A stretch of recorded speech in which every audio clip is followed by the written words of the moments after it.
Manisha, please tell us, what is financial abundance? So, financial abundance is absolutely about the money that you have in your bank, the assets that you own, the wealth that you create in your life.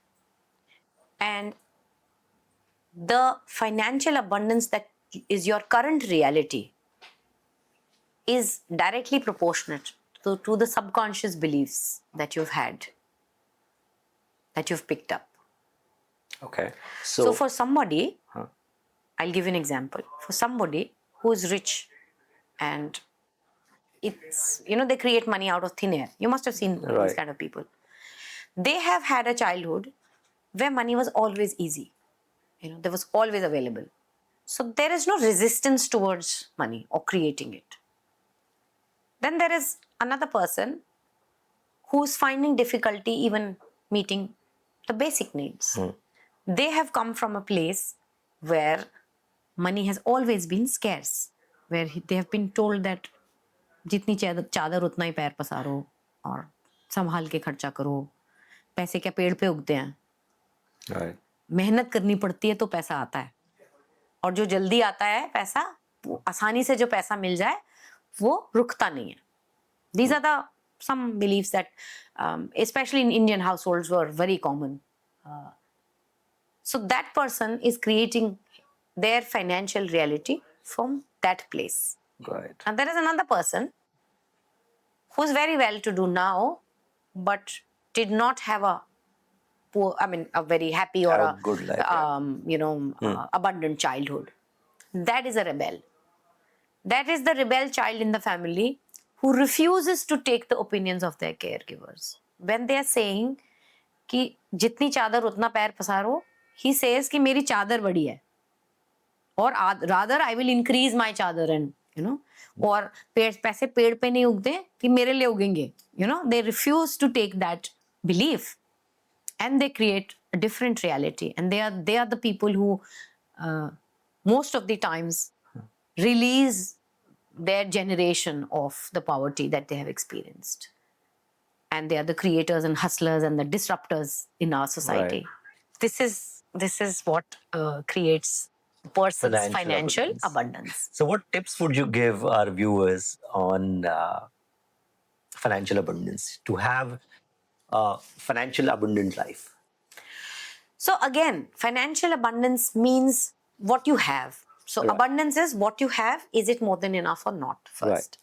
It could not be. There could be a situation that you're not happy with what you make. But at the same time, you can be grateful for what you make. Right? You might want to go somewhere else. Say, today you are at 50,000 and you want to go at 100,000. Right. But the journey from 50,000 to 100,000 need not be out of anger and irritation and frustration. It can be, I'm happy where I am, but that's where I want to go. And in that, what you create is a more smoother journey than would have been otherwise. Okay. When we are... So probably that's what brings us to the first topic we discussed, our thoughts create our reality. Yes. Okay.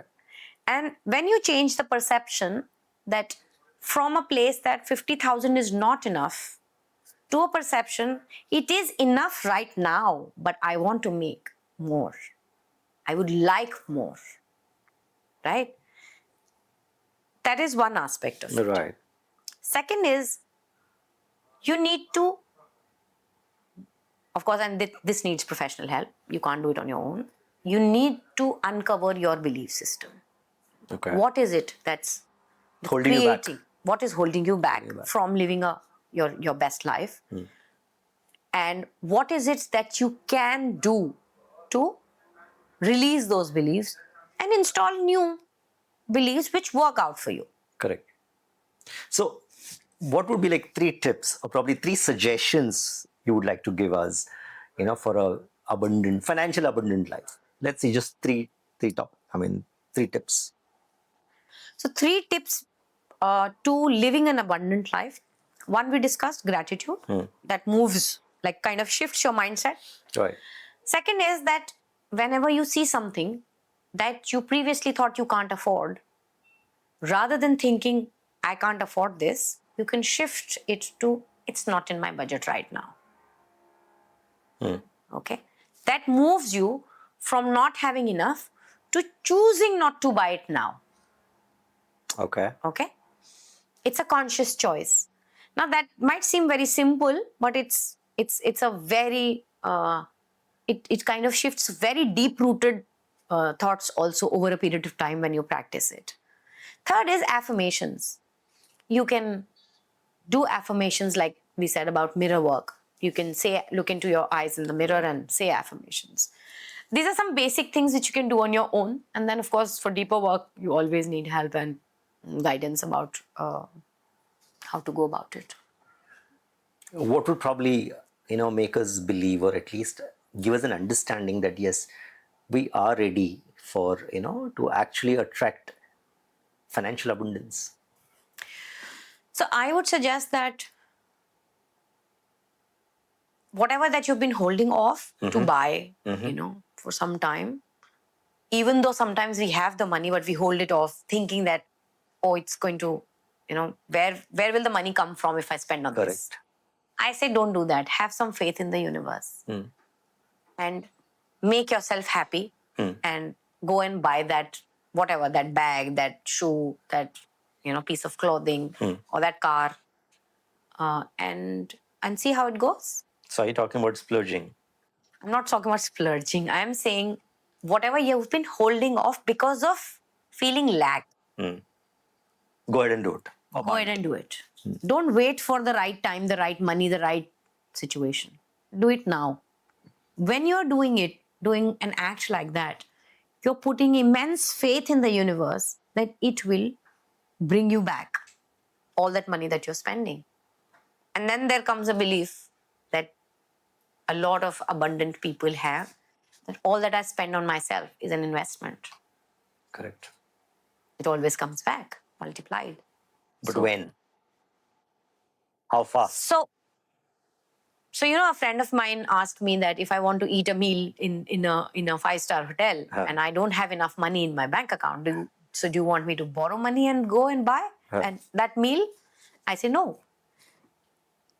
Till you feel that you can go and have that meal, or rather you put out that wish, you're asking in the universe that I would like to have a meal, say a Marriott. Okay.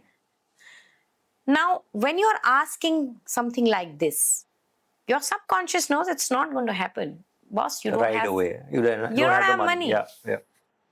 What? But if you are working on yourself and if you're aligned enough to that ask, you have to have faith that it will happen. Now, when?